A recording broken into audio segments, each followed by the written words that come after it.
Good afternoon. My name is Finian Clonkey, and this is my presentation on a comparison of the ideal and personal leadership styles in high school boys, focusing on the topic of leadership. First up, what is leadership? Well, it's really hard to define, but it's present in every single aspect: families, school, politics, etc. Even in everyday businesses and organizations. That is why it's so important to understand leadership, because it's everywhere in our society. However, it's hard to give it one specific definition. According to Bass and Stogill, the definition of leadership depends on the purposes to be used. The definition of leadership depends on the purpose of the definition. And however, there have been several theories made about leadership. The first off being the great man theory. In 1840, Thomas Carlyle first codified the great man theory. He said that leaders were born, not made, and that not only were they born, but they were created by God for the purpose of leading others. Nico Newton, though, said that even though he codified it in 1840, it was already around in society. Herbert Spencer added on to this, saying that this type of leadership was the type of leadership where people would sit around a campfire talking about an intrepid leader or a great hero, such as the Greek heroes. Then Stogill challenged this theory, and he said, well, maybe there's another way to look at it. Maybe there's more characteristics to a leader. And so that brought about the behavioral theory. And according to Ben-Ari and Abgula, behavioral theory says that leaders can be made and that characteristics change depending on the leader. This led to more recent or modern styles of leadership. The first off being transformational leadership. In 1978, James Burns first brought about transformational leaders. And it was said that transformational leaders are those who inspire and stimulate their followers. In other words, some examples of this include Oprah Winfrey or Steve Jobs. There are many transformational leaders that are known. The second type of leadership that Burns brought about was transactional, and transactional leaders are those who lead to social exchange. Transactional leadership is really helpful in high-pressure situations, such as the military or first responders, where leaders need to know that their orders are going to be followed exactly. And then finally, the third type of modern leadership I'm looking at is laissez-faire leadership. In 1948, Kurt Lewin first brought up laissez-faire leadership. And Kahn describes his leadership style as open and a hands-off approach. Examples of where this type of leadership is important is in startup companies. Startup companies often have a hands-off approach where they're allowed to explore and go in different directions. There's no set mandate. And this leads us into questionnaires. The first off being the multi-factor leadership questionnaire, or as I will be referring to it throughout this presentation, the MLQ. The MLQ was created by Bass and Arvolio for the purpose of making it easy for researchers to understand the three types of modern leadership that I named previously: transformational, transactional, and laissez-faire leadership. The form that I used was Form 6S, created by Peter Nordhaus, and it has 21 questions, which are grouped into 7 characteristics, which are grouped into the three modern leadership styles. However, the Von Simcoe Leadership Survey, or the VLS, was created by Vaughn, Simpson, and Coleman, who said that the MLQ was addressed from the perspective of a supervisor. Questions phrased as, I am blank as a leader. The VLS looked at it as, what is the perspective of an employee looking up at a supervisor? The supervisor does such and such. This leads us into the perceptions. I looked at student leadership perceptions, and so the first source I looked at involved middle schoolers in Australia. Shane Lavery and Ann Coffey did interviews with groups of middle schoolers, and they found that there was a theme. The theme between all of them were that, one, middle schoolers believed that anyone could be a leader, and two, that leadership meant teamwork. The second one, high school athletes. This refers to a study done by Pierce, and Pierce found that high school athletes believe that transformational leadership is the best type. And then third, accuracy of student perceptions. This refers to a series of studies done by Barry Posner. Barry Posner used the Student Leadership Practice Inventory survey, in which he looked at how accurate are students' perceptions of their own leadership style. and he asked others, after the student had filled out the survey, do you think that this is an accurate representation of the student? This leads us into my research question. And what I realized is there was a gap. What is the ideal style and what is the personal style? The ideal style refers to what is the optimal or best type of leadership according to someone. And the personal style is what is their own style of leadership. And so what I wanted to look at was, are they unrelated or do they have a relationship between them? And so the research question that I decided upon was, to what extent is the ideal style of leadership in high school boys compared to how correlated is it to the personal style of leadership? And I focused it on high school boys because I wanted to focus it more on a specific population to better understand that topic. This leads us into my method.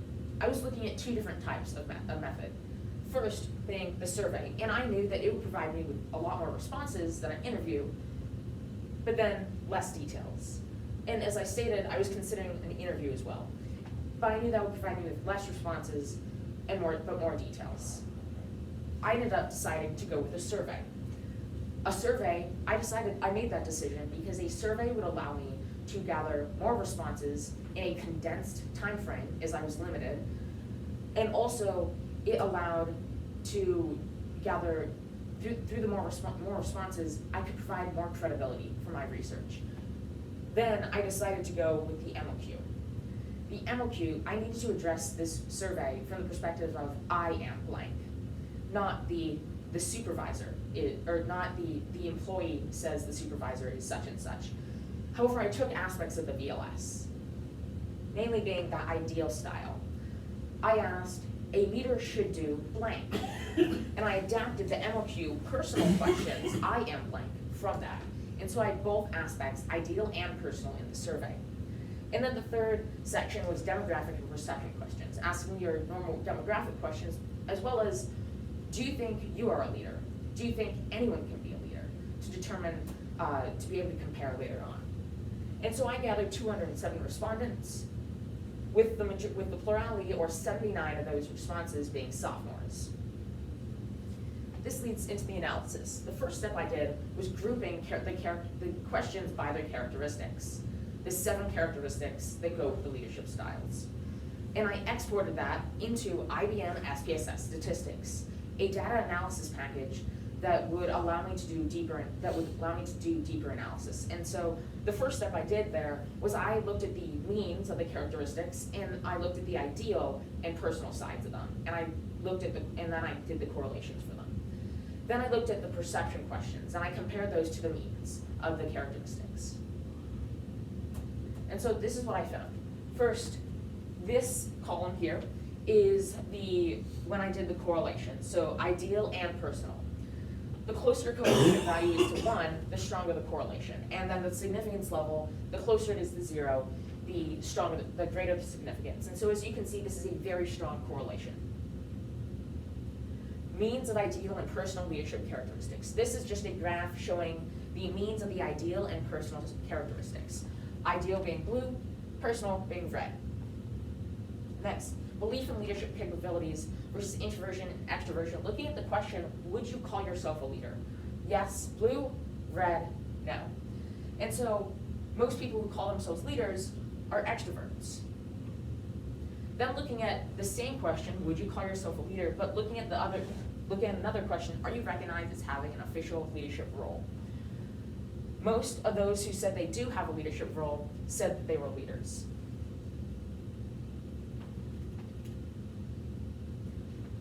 Then, taking the means of the ideal and personal characteristics, I separated that based on the question again, would you call yourself a leader?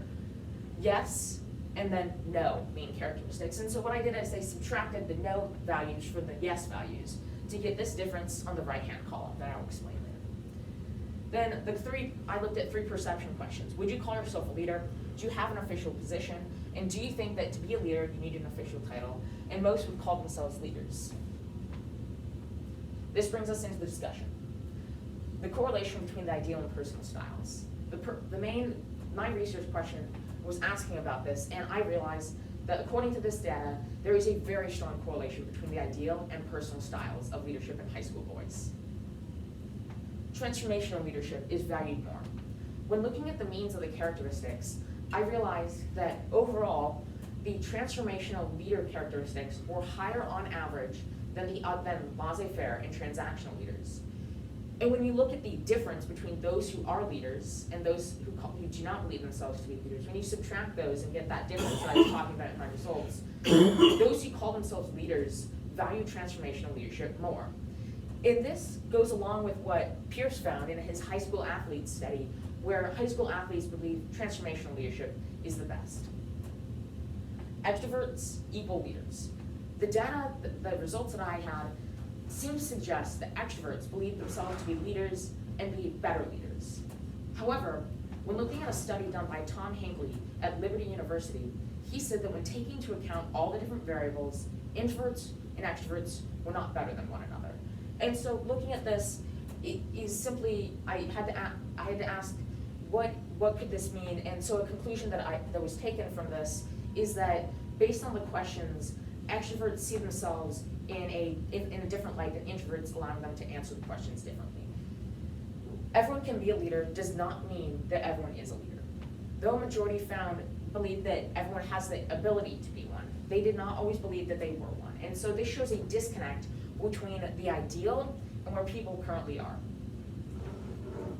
Next up, limitations, the structure of the questionnaire. In my questionnaire, I placed the ideal style before the personal style, which may have had an effect on the correlations. And so in future research, I want to place the personal style before the ideal style to see if that would change the strength of the correlations in the long term. Next, not enough senior respondents.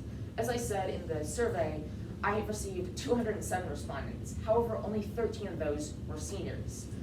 And due to this lack of senior respondents, I was not able to use grade level in my analysis, as I would not accurately represent a student body. And so in future research, I want to focus on seniors, gather as many seniors as possible so that I could do that comparison. And then IBM SPSS statistics. As I talked about earlier, this was the data analysis package that I used in my analysis. However, it was very complex, and so I was only able to learn the basics in the time that I had. However, in future research, I want to, learn more how to use it so that then I could do deeper analysis and explore more of the possibilities that it allows. Conclusions, expanding the research. As I talked about in the limitations, there are several ways to expand the research. However, another one may be that, I want to add more perception questions into the survey. However, the survey was already too long, and so I couldn't add more.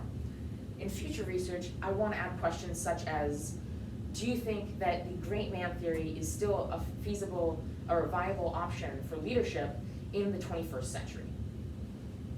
Then research findings. The two most important findings that I had in my research were, one, that this data seemed to suggest that there was indeed a strong correlation between the personal and ideal leadership styles. Second, that transformational leadership was valued by high school boys the most. And then research purpose. This research will allow high school boys, specifically those who currently believe themselves to be leaders, to improve their leadership style. Amongst their peers, they know that transformational leadership is the best type for them. And so by now knowing this, they can improve their style and adapt characteristics that correspond to transformational leadership. And for those who are not currently leaders, who do not believe themselves to be leaders, they can now improve their capabilities and become the leaders that they are meant to be. So these are the different sources that I used throughout this presentation. So thanks for listening, and this has been a comparison of the ideal and personal leadership styles in high school boys. Terrific, thanks, Finn. I have a few questions for you, and then we'll wrap this up. So the first one is about a journey that I know you went through. How did your initial exploration of the literature impact the question you actually asked? Because I know you went through several iterations. Could you walk us through that? Yeah. So the first thing that I was interested in was personality. I wanted to look at personality and how that could be related to leadership. However, when I was looking through the scholarly research, I realized that there had already been many studies on that topic. And so I knew that I needed to either find a gap within that or go a slightly different direction. And so I started looking at more perception-based research. And when looking at that, I came upon the research by Lavery and Coffey, who looked at middle schoolers in Australia. But then I also came upon Barry Posner, and Barry Posner was very important in that direction because he was looking at perceptions of leadership. And from there, I started to lean towards perception, and therefore, now knowing that they had already looked at the accuracy, I could go towards what may be the ideal, and how does that compare to that the personal style that I did in my research. Excellent. And then as a follow-up to that,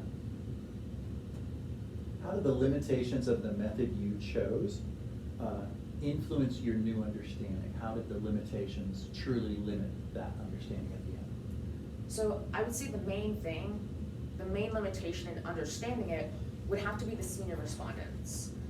To truly get an accurate representation of the student body, you need to have a wide sample. However, my sample was limited, even though I went to because the only way I could gather senior respondents would be to go to them individually and ask them to fill out the survey. Even that was not always successful though, and so I ended up getting only 13. That was the main limitation in my survey. And I knew that in future research, I would need to focus on gathering senior respondents. And that shaped how I looked at this research, because in other words, there's a gap still in it. And so to fully understand it, I need to look at senior respondents. Terrific. And then the final question is the skills one. You developed a lot of skills, both in seminar and here in research. What do you think is the most important skill you developed, and what do you think you will be able to apply that to in the future? The most important skill would have to be improving my writing skills, specifically being able to write objectively. I have written many argument papers, but seminar and research allow me to explore the objective side, looking at the facts and using the facts to point towards conclusions. And so through specifically AP research in the last year, I've been able to learn how to use the current sources and better understand, and use scholarly research to lead me in a new direction to better understand both the gaps and how I can fill those gaps with objective writing.